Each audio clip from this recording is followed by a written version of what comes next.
शिक्षक मतदारसंघ आणि त्याचबरोबर पदवीधर मतदारसंघ दोघांच्याही निवडणुका पुणे विभागामध्ये एकत्र आहेत. आतापर्यंत असणाऱ्या या निवडणुका बिना अजेंड्याने लढल्या जात होत्या अशी परिस्थिती आहे. आता ही जे उमेदवार आहेत, कारखानदार आहेत, चेअरमन आहेत, शिक्षकांची आणि विद्यार्थ्यांची त्यांचा काय संबंध आहे हा सगळ्यात महत्त्वाचा प्रश्न आहे असं मी त्या ठिकाणी मानतोय. वंचित बहुजन आघाडीच्या वतीने जे उमेदवार उभे करण्यात आलेले आहेत, दोन्ही उमेदवार त्यांच्या त्यांच्या क्षेत्रामध्ये, मग प्राध्यापक सम्राट शिंदे असतील शिक्षकांमध्ये आणि शाळेंच्या प्रश्नावरती, कॉलेजच्या प्रश्नावरती, बिना अनुदानित संस्थांना आणि प्राध्यापकांना मदत कशी होईल अशाच रीतीने त्यांचं कार्य राहिलेलं आहे. त्याचबरोबर पदवीधर मतदारसंघातील उमेदवार प्राध्यापक साळुंखे यांचाही पदवीधर, त्याच्याचबरोबर बेरोजगार आणि विद्यार्थी यांचा असणारा संबंध अत्यंत मोठा आहे, गाढा आहे आणि म्हणूनच त्यांना असणारा उमेदवारी देण्यात आली अशी परिस्थिती आहे.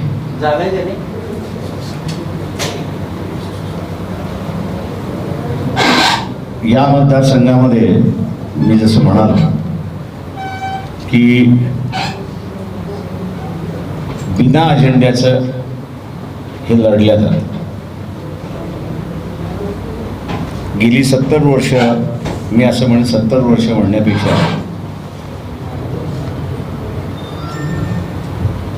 डॉक्टर बाबासाहेब आंबेडकर यांनी असणारा पहिल्यांदा युनिव्हर्सिटीच्या संदर्भातला जो अहवाल सादर केला 1916ला, त्यालाच अनुसरून असणारं धोरणात्मक आता चालले अशी असणारी परिस्थिती आहे.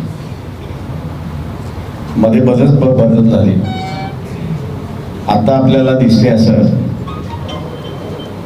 की डॉक्टरेटपर्यंत पोहोचायला त्या माणसाला 40 गाठावी लागते अशी परिस्थिती आहे. सरकारी नोकऱ्यांमध्ये जावं म्हणून असणाऱ्या शासनाने जी काही सवलत दिलेली आहे ती 36 वर्षापर्यंत त्यांनी असणारा अप्लाय करू शकतो. आणि म्हणून अर्धवय हे त्याचं शिक्षणामध्ये चाललं. त्याच्यामुळे ना तर त्याला आउटपुट मिळते ना असणारा देशाला आउटपुट मिळते अशी असणारी परिस्थिती आहे. आणि पंतप्रधानाला आपण बघत असाल, मेड इन इंडिया या घोषणेपेक्षा मेक इन इंडिया ही घोषणा करावी लागते. मेक इन इंडिया म्हणजे तुम्ही कुठेही संशोधन केलं असेल, भारतामध्ये प्रोडक्शन करा एवढीच आमची विनंती आहे. मेड इन इंडिया असेल तर ती वस्तू इथेच संशोधन भारतामध्ये केलेलं त्याचं प्रोडक्शन भारतामध्ये होईल अशी परिस्थिती आहे. मेड इन इंडिया ह्याला धरून असणारं धोरण आखायचं असेल तर आमूलग्र बदल होणं हे महत्त्वाचं आहे. इंग्रजीमध्ये ज्याला आपण पॅराडियम हा शब्द वापरतो, तो पॅराडियम शिफ्ट होणं गरजेचं आहे. आणि आम्ही असणारा त्याची चर्चा सुरुवात करतो. त्या नव्या पॉलिसीची असणारी चर्चा या ठिकाणी सुरुवात करतो आहे की 10वीला एकदा विद्यार्थी उत्तीर्ण झाला, त्याचे जे 2 वर्ष आहेत 11वी आणि 12वी, याच्यामध्ये त्याला जो कोर्सला जायचं आहे त्या कोर्सला त्याला जाण्याची मुभा असणार आहे. आज 11वी आणि 10वी आपण असणारा बघितलं तर आमच्या दृष्टिकोनातून ते असणारं वाया गेलेली 2 वर्ष आहेत असं मी त्या ठिकाणी मानतो.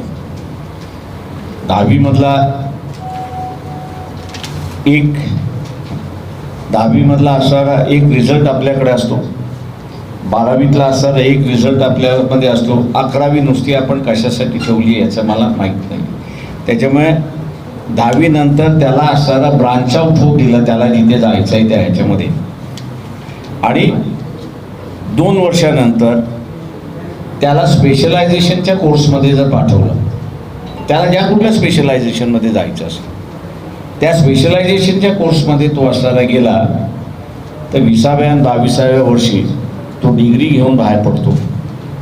ऐन उमेदीच्या वयामध्ये तो असणारा बाहेर पडतो. आणि ऐन उमेदीच्या वयामध्ये बाहेर पडला तर तो देशाला फार मोठा उपयोगी आहे असं मी त्या ठिकाणी मानतोय.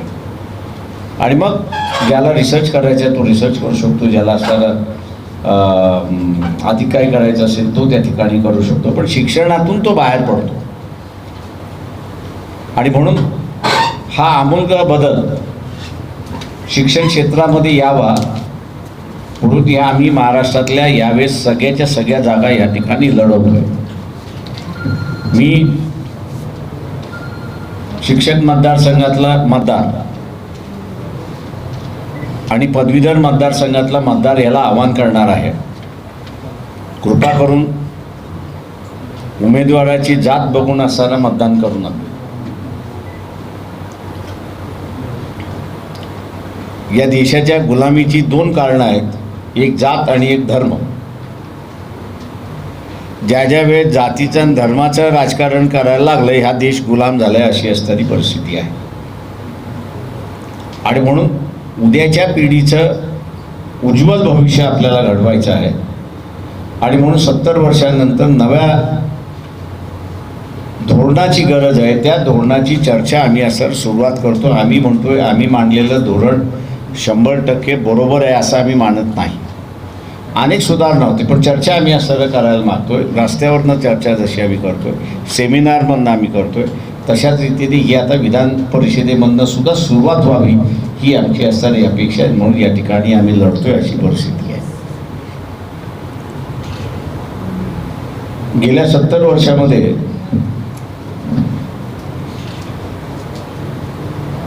आरक्षणाचा मुद्दा हा असणारा ऐरणीवरती आला आणि त्याला सगळ्यात मोठं कारण काही असेल तर या सरकारचं नाकारतेपणा हे सगळ्यात मोठं कारण आहे. नाकारतेपणा म्हणजे कुठला? प्रत्येक वर्षी लोकसंख्या वाढते, 10 वर्षानंतर आपल्याकडे असणारं सेन्सस येतं आणि 10 वर्षामध्ये आपल्याकडे सेन्सस आल्यानंतर किती विद्यार्थी हायर एज्युकेशनला आणि कॉलेजला उपलब्ध होईल याची असणारी फिगर्स असतात. त्याला अनुसरून जर या ठिकाणी तेवढ्या मेडिकलच्या इंजिनिअरिंगच्या जागा वाढल्या असत्या तर आता आपल्याला आरक्षणाच्या मुद्द्यावरनं जो एक भांडण होताना दिसते, मतभेद होताना दिसते, वेगवेगळी वक्तव्य होताना दिसते, ते कदाचित दिसले नसते. हे शासन कशा रीतीने बिहेव करत आहे, मग ते जनता ते मग BJPचं असेल, सेनेचं असेल, काँग्रेसचं असेल, राष्ट्रवादीचं असेल, ते ह्या कायद्यावरनं आपल्याला असं या ठिकाणी दिसतंय. 2006 साली एक बिल मंजूर करण्यात आलं, त्याचं नाव आहे Maharashtra private professional educational institution reservation of seat for admission for schedule caste, schedule tribe, denotified tribe and other backward classes असा हा कायदा करण्यात आला. या कायद्याच्या सेक्शन 4 आणि 5 प्रमाणे आरक्षण देण्यात आलं. या आरक्षणाची असणारी टक्केवारी कायद्याने अशी दिली, schedule caste and schedule caste converted to Buddhist 13%, tribal 7%, denotified tribe category 1 यांना 3%, त्याच्यानंतर नोमॅडिक ट्राईब B 2.5%, त्याच्यानंतर 3.5% हे असणारं डिनोटिफाईड ट्राईब C त्याच्यानंतर नोमॅडिक ट्राईब डी यांना असं 2% देण्यात आले आणि अदर बॅकवर्ड क्लासेस म्हणजे ज्यांना ओबीसी आपण म्हणतो त्यांना असं 19% देण्यात आलं. टोटली 50% आरक्षण त्या ठिकाणी देण्यात आलं. ज्या खाजगी संस्था चालल्या त्या खाजगी संस्थांमधला कायद्याने केलेली ही तरतूद, याची माझ्याकडे एकच कॉपी आहे सध्या. असं वाटप करा, सध्या वाटप करा होतं मग मी करतो.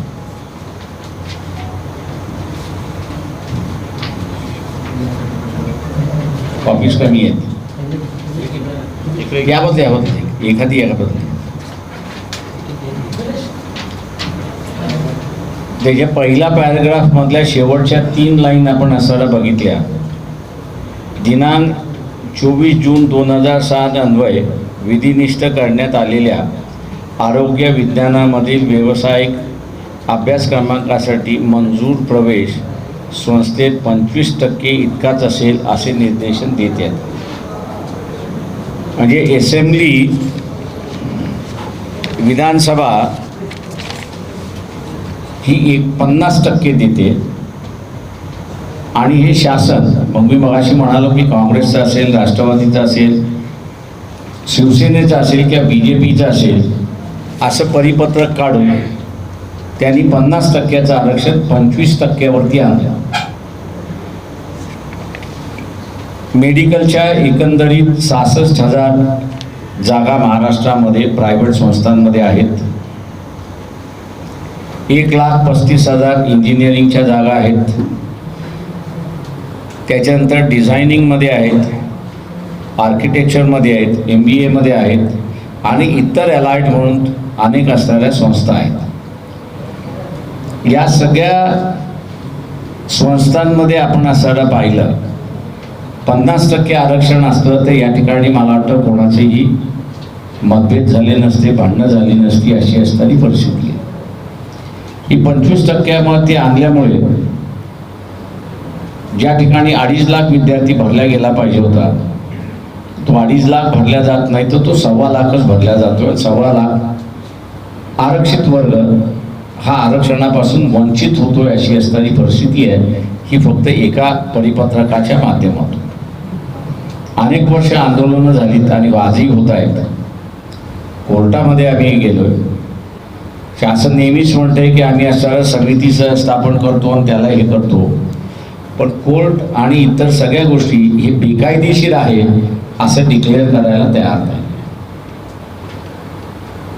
आज दरवर्षी 1,25,000 आरक्षित समूहातला विद्यार्थी या उच्च शिक्षणापासून वंचित राहतोय अशी असणारी परिस्थिती आहे. आम्ही याच्या विरोधात लढायचं ठरवलं. रस्त्यावरती आम्ही लढतोय, कोर्टात लढतोय आणि आता विधान परिषदेमध्ये सुद्धा लढतो आहोत. आणि म्हणून आम्ही आरक्षित वर्गातला हा जो मतदार आहे त्याला आव्हान करतोय की 1.25 लाख जागा ह्या पुन्हा मिळाल्या तर अनेक आरक्षित वर्गातला विद्यार्थी हा doctor, engineer, architect, chartered accountant, finance management, social management याच्यामध्ये तो येऊ शकतो आणि आपले नवीन जीवन तो सुरुवात करू शकतो अशी असणारी परिस्थिती आहे. आणि म्हणून आरक्षित वर्गातला मतदार हा मोठ्या प्रमाणात आमच्याबरोबर राहील अशी अपेक्षा मी त्या ठिकाणी बाळगतो. दुसरं महत्त्वाचं या ठिकाणी की मराठा आरक्षणाबरोबर मुस्लिम आरक्षणाचा प्रश्न सुद्धा त्या ठिकाणी चर्चेला गेला होता. हायकोर्टामध्ये तो इश्यू होता.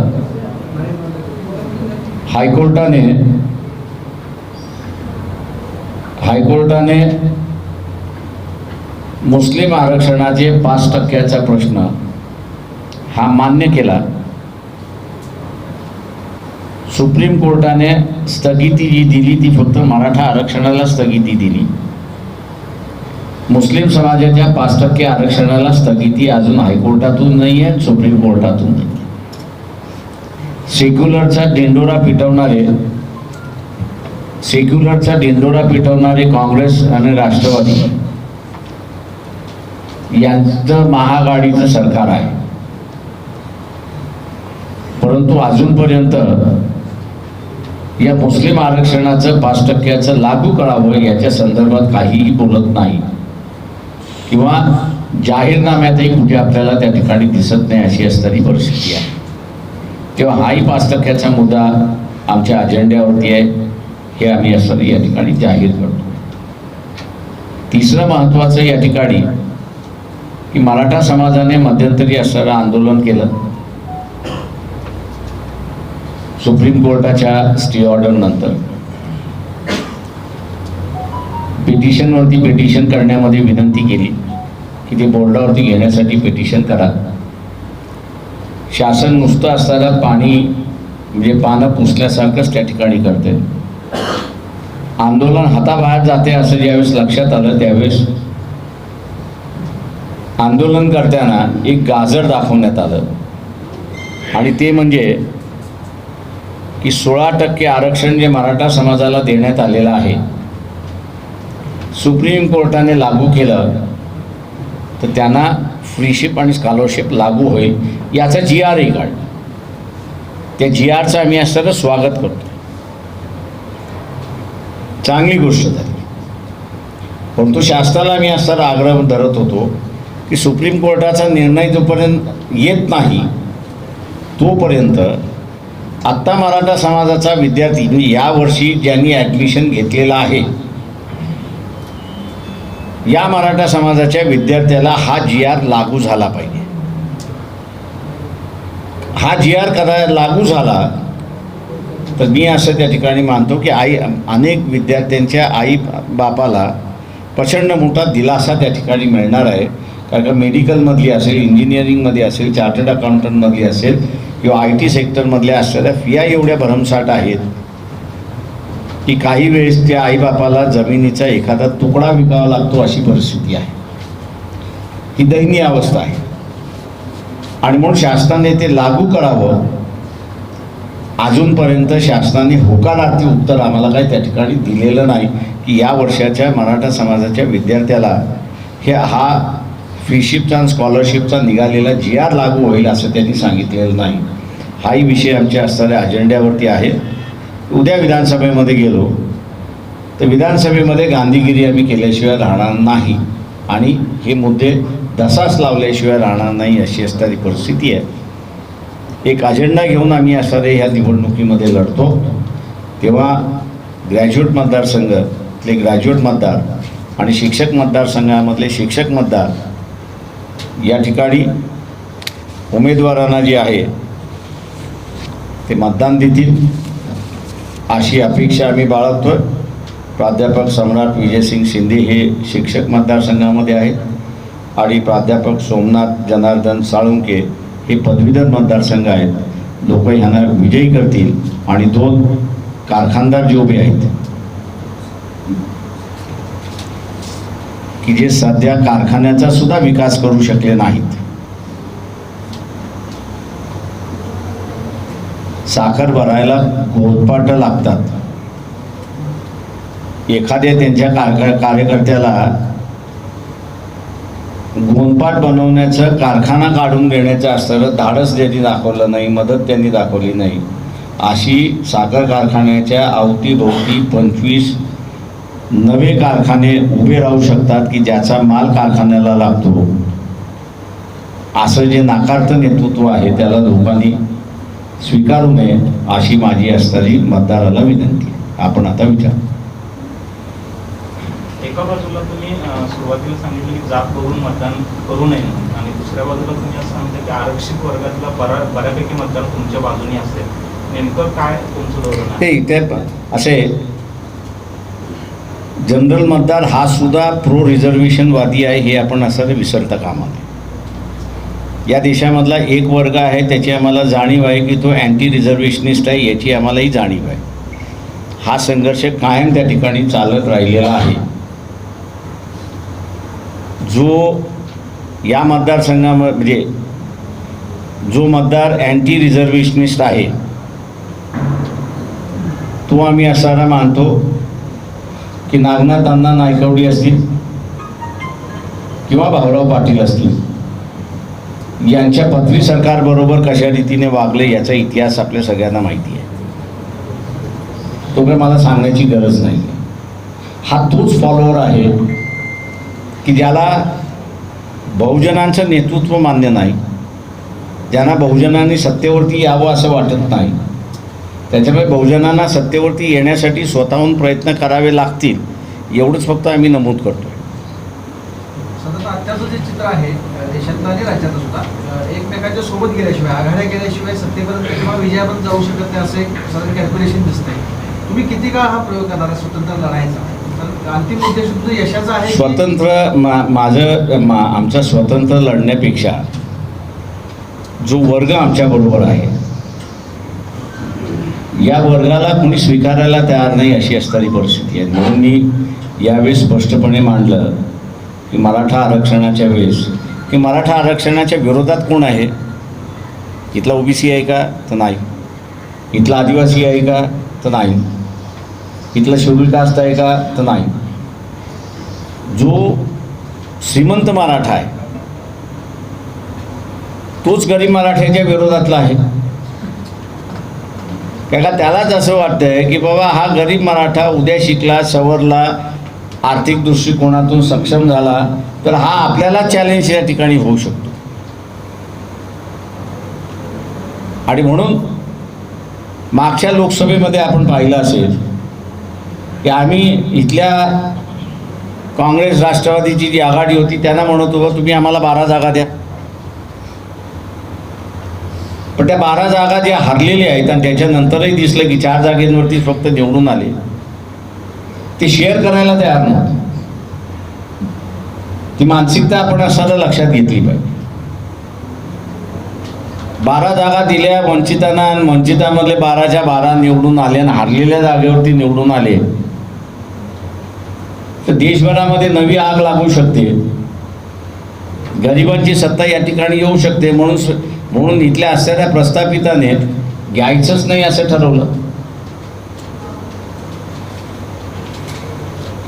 आरक्षणाच्या मुद्द्यावरून राज्यामध्ये जे वाद सुरू आहेत आता सध्या ते कशामुळे होत आहेत असं वाटतं तुम्हाला?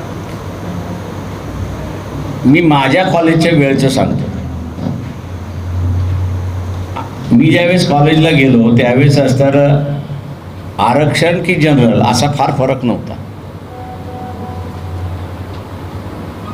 आरक्षणमध्ये ज्याला जायचं होतं तो आरक्षणमध्ये जात होता. आरक्षणमधला जनरलमध्ये जायचं होतं तरी त्याला ॲडमिशन मिळत होतं. याचं कारण का तर 100 विद्यार्थी असतील ॲडमिशन मागणारे तर 120 जागा होत्या. त्याच्यामुळे उपलब्धी अधिक होती आणि डिमांड कमी होती अशी असणारी परिस्थिती आहे. आत्ताच्या ह्याच्यामध्ये डिमांड जास्ती आहे आणि उपलब्धता कमी आहे.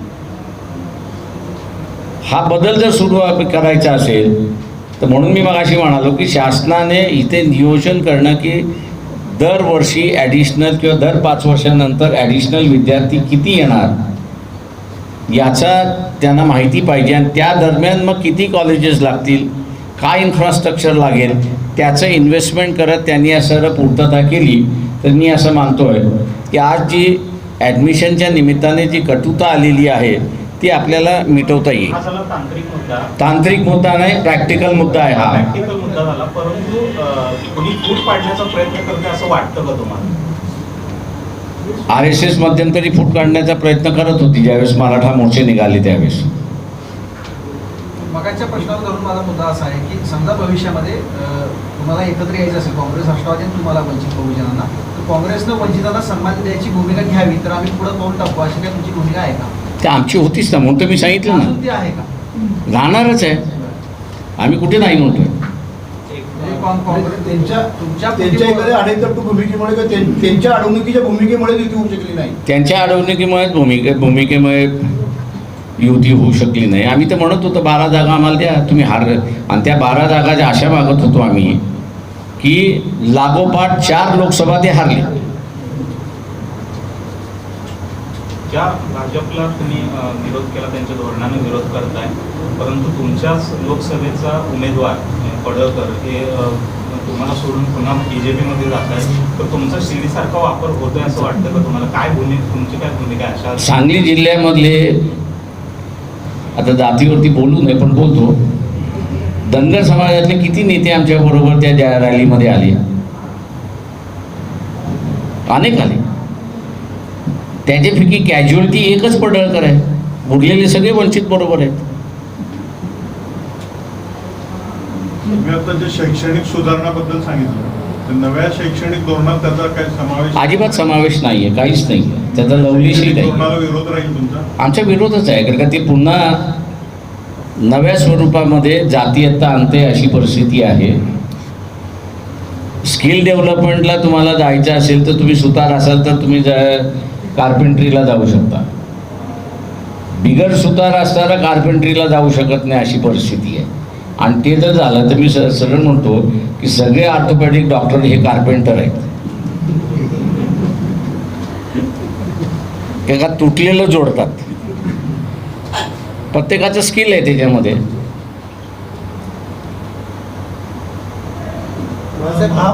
महापरिनिर्वाण दिनी घरातूनच अभिवादन करा असं सरकारनं म्हटलेलं आहे, कितपत योग्य वाटतं?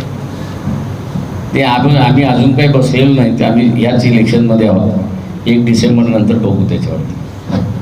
राज्यातल्या पाट्याच्या शपथविधीला आज 1 वर्ष पूर्ण होत आहे. वा वा, नवीन शपथविधी होणार आहे का?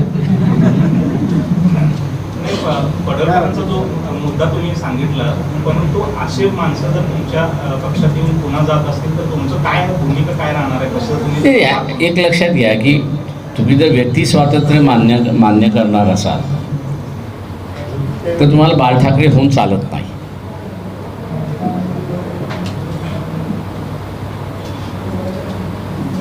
हे एक विचाराचं असोसिएशन असतं. याच्यामध्ये अनेक जण येतील, अनेक जण जातील, ते आपण स्वीकारलं पाहिजे.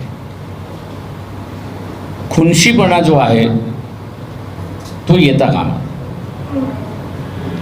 हे सगळं करून काँग्रेस पुन्हा तुम्हाला भाजपची बी टीम म्हणत आले आहे. आता बिहारमध्ये असताना RJDच म्हणायला लागली आहे की काँग्रेसच BJPची टीम आहे. उघड म्हणायला लागले ते. काँग्रेसच्या नेत्यांनी असं म्हणलं की एसीतनं बाहेर पडल्याशिवाय तुमचं काही खरं नाही, असं तुमचाही काही सल्ला आहे का काँग्रेस? माझ्या दृष्टीने काँग्रेस संपलेली आहे. ते असं आम्ही त्यांना 2 इलेक्शनमध्ये वाचवण्याचा प्रयत्न केला, पण असं ऐन इलेक्शनच्या दरम्यान कोणी हॉलिडे मूडमध्ये असेल तर त्या पक्षाचं कल्याणच आहे.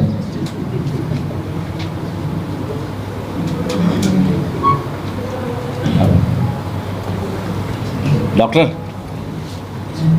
आज एकंदरीत आता राज्याच्या सत्ता जे आहे ती पक्षाचे त्याच्याबद्दल तुम्हाला तर याबद्दल काय वाटतं? कारण वारंवार भाजपकडून सांगितलं जातं की 2 महिन्यामध्ये सरकार पडेल, तर दुसरीकडे शिवसेनेच्या आमदारांच्यावर ईडीची चौकशी सुद्धा लावलेली आहे. एकंदरीत या संपूर्ण राजकीय घडामोडीकडे आपण काय बघतो, कसं बघतो? मी मागेच म्हणालो होतो की राज्य शासन काही गोष्टी आपल्यावरती ओढवून घेते.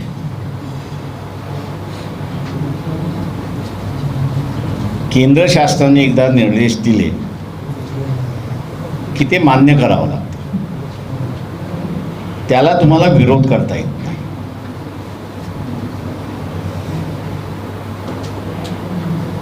आता राज्य शासन केंद्राच्या आदेशाला विरोध करत असेल तर मी त्यावेळेस कळालं होतं की केंद्र शासन कधीही 356 लावू शकतं. का ते एका प्रकारची बगावत आहे, विद्रोह आहे. आणि संविधानामध्ये स्पष्टपणे आहे, कलम आर्टिकल 248 आणि 254, 253, 254 याच्या दरम्यान की केंद्र शासनाने दिलेले आदेश हे राज्य शासनाला मान्यच केले पाहिजेत. तिथे नाकारण्याचा अधिकार नाही, त्याच्यामध्ये बदल करण्याचा अधिकार नाही कुठलाही. हे जर घटनेची तरतूद असेल तर केंद्र शासन सुद्धा घटनेची अंमलबजावणी व्यवस्थित करत नाही असं ते वाटतं. करते की न करते हा वेगळा मुद्दा आहे. प्रश्न असा आहे की केंद्र शासनाने दिलेले आदेश राज्य शासन धुडकावू शकते का घटनेच्या चौकटीमध्ये? तर नाही. लव जिहाद सारखा मुद्दा आता वर काढलाय, चर्चेला आणलाय, एका राज्यामध्ये आलाय, पण तो भविष्यात देशामध्ये येऊ शकतो. कसं बघता तुम्ही याच्यावर? माझ्या दृष्टीने सर्व पुरोगामी संघटनांनी त्याला इग्नोर केला पाहिजे. जी विधेयकं निघतात आता, कृषीचं असेल, कामगारांचं असेल, त्याच्याविषयीची वंचित बहुजन आघाडीची काय भूमिका? ते आम्ही अशा कामगारांच्या कायद्याच्या संदर्भात सुद्धा भूमिका मांडताना आम्ही त्याला विरोध केलेला आहे.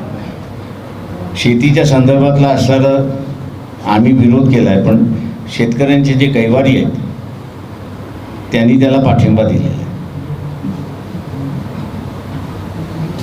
तेव्हा शेतकऱ्यांनी, म्हणून मी मगाशी म्हणालो की जात विरहित मतदान करेपर्यंत शिकत नाही इथला शेतकरी, तोपर्यंत त्याला न्याय मिळेल असं मला वाटतं.